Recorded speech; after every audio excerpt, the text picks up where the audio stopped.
Casey at the Bat by Ernest Lawrence Thayer.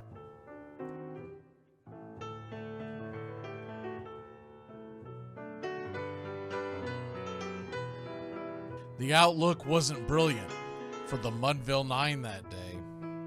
The score stood 4-2, but with 1 inning more to play.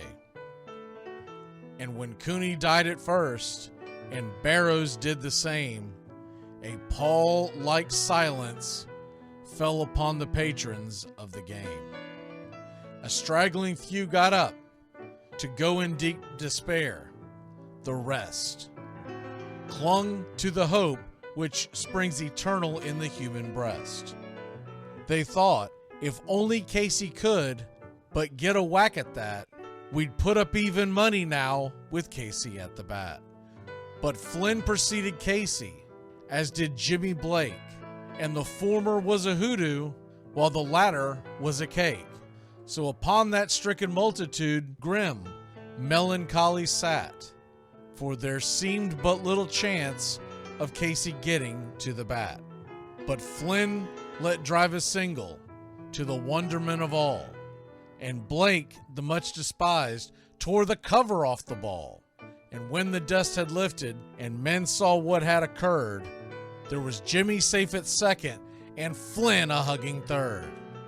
Then from 5,000 throats and more rose a lusty yell. It rumbled through the valley, it rattled in the dell. It pounded on the mountain and recoiled upon the flat, for Casey, mighty Casey, was advancing to the bat. There was ease in Casey's manner as he stepped into his place. There was pride in Casey's bearing, and a smile lit Casey's face. And when responding to the cheers, he lightly doffed his hat. No stranger in the crowd could doubt 'twas Casey at the bat. 10,000 eyes were on him as he rubbed his hands with dirt. 5,000 tongues applauded when he wiped them on his shirt.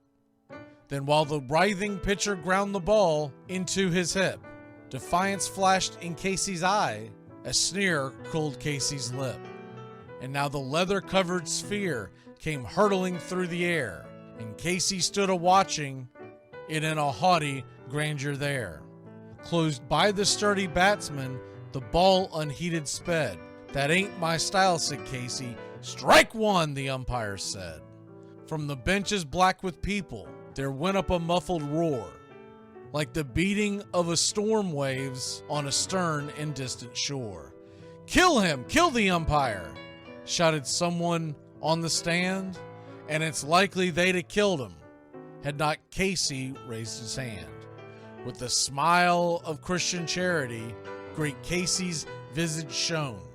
He stilled the rising tumult, he bade the game go on. He signaled to the pitcher, and once more the dun sphere flew.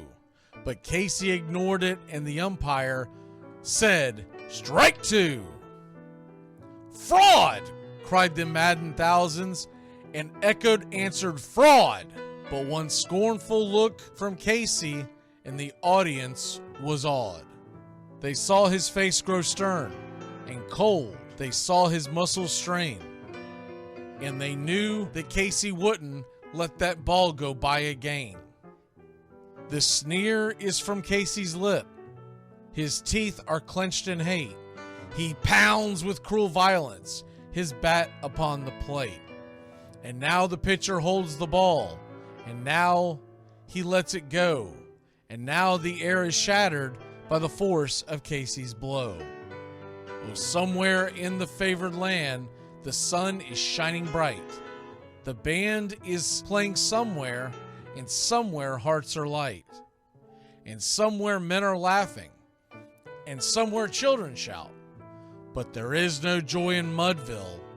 Mighty Casey has struck out.